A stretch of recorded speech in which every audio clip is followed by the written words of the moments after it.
الو؟ ببخشید رحیم، من اصلا دوست نداشتم تو کارت دخالت کنم اما مجبورم. فکر میکنم وظیفمه که بهت اطلاع بدم. متوجه نمیشم چی داری میگی. بهت که گفتم جانان و اسکندر همدیگر رو میبینن، اما تو اصلا حرفمو باور نکردی. فکر کردی دارم به جانان تهمت میزنم و دارم دروغ میگم. چرا همیشه داری راجع به این موضوع حرف میزنی؟ الان آدرس یه رستوران رو برات میفرستم، برو اونجا و با چشای خودت ببین تا همه چیز برات روشن بشه. الو؟ عشق نمانا درد نجانے، عشق نمانا درد نجانے.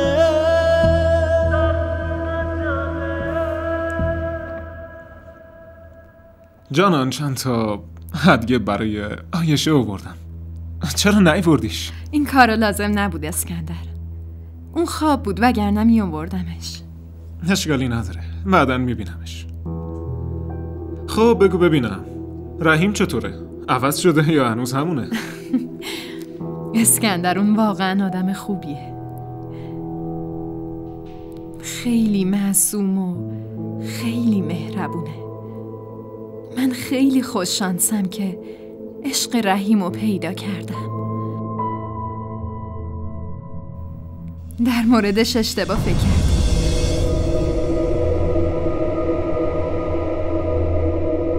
جانان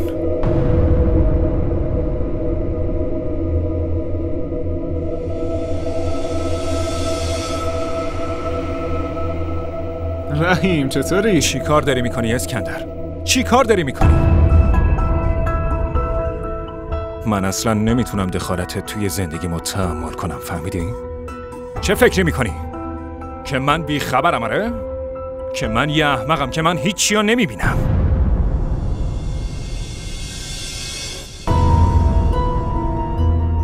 داری چی کار میکنی؟ نکنه میخوای با حرفات اونو علیه من کنی؟ آره؟ رحیم معلوم هست چی داری میگی؟ ببین رحیم، اتفاقات گذشته رو فراموش کن. من میخوام باهات دوست باشم، فهمیدی؟ اسکندر بهت هشدار میدم که اگه از این به بعد تو رو حتی نزدیک جانان ببینم برات خیلی بد میشه.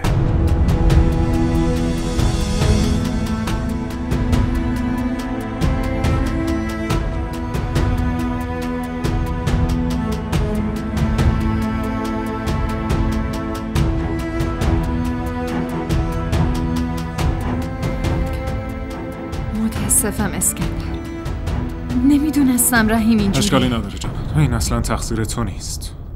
باید قبل اینکه بیام به این فکر میکردم. رحیم از تو خوشش نمیاد. جانان ما رحیمو میشناسیم، همیشه همینجوری بوده. به هر حال لطفاً اینو بده به عایشه. نه اسکندر، پیش خودت بمونه. منظورت چیه جانان؟ من اینو با کلی عشق برای عایشه آوردم. لطفاً ردش نکن، حداقل نگهش دار. متاسفم نمیتونم این کارو بکنم. آخه چرا؟ ببین اسکندر، اگه رحیم بفهمه خیلی ناراحت میشه. نمیتونم ازت هدیه قبول کنم. خب کافیه بهش نگی که این هدیه از طرف منه. تو میدونی که من نمیتونم دروغ بگم. اگه رحیم ازم بپرسه حتما بهش میگم. منظورت چیه جانم؟ منظورت اینه که دوستی ما بعد از این تموم میشه؟ یعنی دیگه همدیگه رو نمیبینیم؟ اسکندر، رحیم شوهر منه و من باید به حرفای اون گوش بدم. دیگه نمیخوام ناراحتش کنم. پس بهتره که دیگه تو رو نبینم. متاسفم. خداحافظ.